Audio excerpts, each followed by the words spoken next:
Baptiste. Aujourd'hui, c'est la sauce gombo tapé. Pour cette recette, je vais utiliser beaucoup d'escargots séchés. Vous pouvez utiliser escargots frais. Et la peau de bœuf qu'on appelle polo en Côte d'Ivoire. Queue de bœuf. Les cubes d'assaisonnement, c'est facultatif. Crevettes séchées. Du poisson maïs séché. Une feuille de cablé, un peu d'oignon. Un peu de piment séché. J'avais pas de piment frais. Un peu de sel. De l'huile de palme, appelée huile rouge en Côte d'Ivoire, et beaucoup de gombo frais. Voilà, les gombos ont été congelés et sortis tout à l'heure. Tout ce qui reste dans cette sauce, ce sont des champignons du village. Donc voilà, c'est parti. Et c'est dommage, je suis bien triste parce que j'adore les champignons dans cette sauce.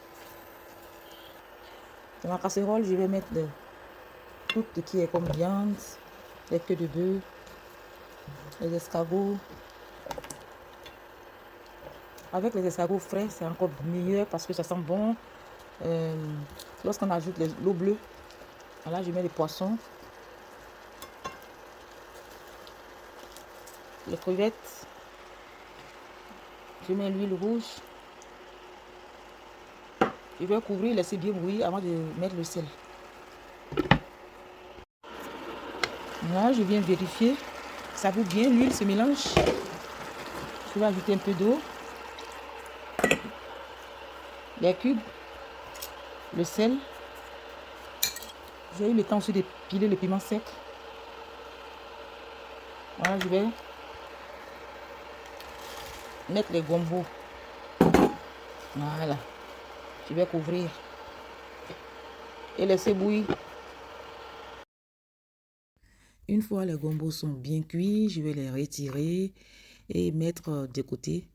Je vais relancer la sauce 2 ou 3 fois pour être sûr de la cuisson des peaux de bœuf, des escargots et des queues de bœuf. Si vous avez remarqué aussi, dans ma région, nous cuisinons avec peu d'eau dans les sauces. C'est la technique pour obtenir des sauces bien goûteuses, bien épaisses. C'est la base pour obtenir des sauces bien goûteuses, des sauces bien faites, bien épaisses. Après, vers la fin, si vous aimez les sauces qui sont légères, les sauces qui sont assez liquides, vous pouvez rajouter plus d'eau pour obtenir plus d'eau dans vos sauces, plus de jus dans vos sauces. Je vais écraser grossièrement les gombos frais pour obtenir des morceaux de gombo dans ma sauce.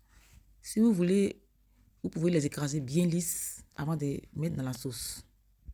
Je regrette sincèrement le manque des champignons frais et des poissons fermentés appelés djegewala ou certains l'appellent adjumvan dans cette recette. Dommage. J'ai écrasé le gombo grossièrement et réservé. Je vais ajouter à présent les oignons et le cablé.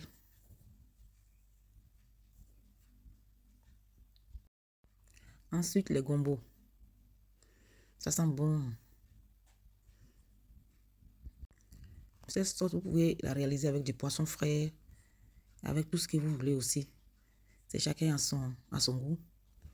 C'est encore mieux avec de la viande de brousse.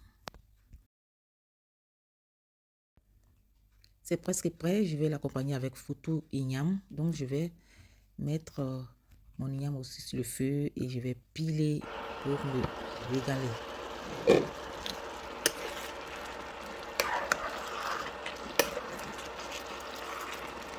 Regardez comment c'est épais. C'est bien épais cette sauce. Ça ne vous donne pas envie? Je vais attaquer à présent mon foutou igname. Oh là là là là là là là là.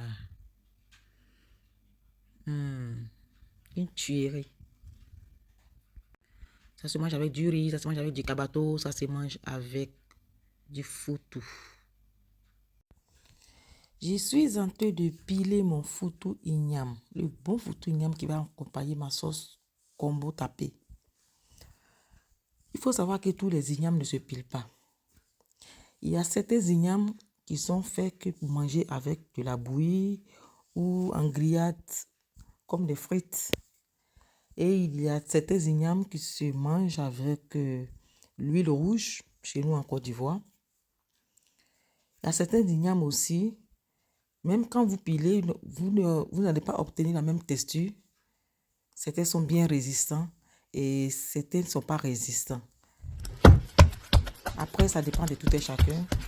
Il y a certains qui aiment les photos bananes, les photos igname qui sont résistants, très résistants même.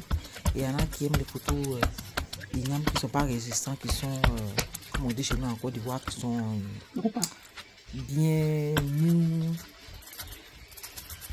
bien malléables. Je veux dire bien élastique ou très souple même. C'est comme les photos bananes aussi. C'est chacun sa préférence. Les bons pains de photos igname.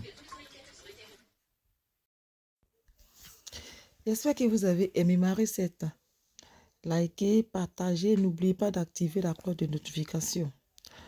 Beaucoup d'abonnés continuent de m'envoyer des messages, me demandent si je ne publie plus sur ma chaîne YouTube. Alors que je publie, il vous suffit simplement d'activer la cloche de notification pour recevoir toutes les recettes. De liker et de commenter aussi. J'espère que vous avez aimé ma recette. Je vous dis à très bientôt. Au revoir.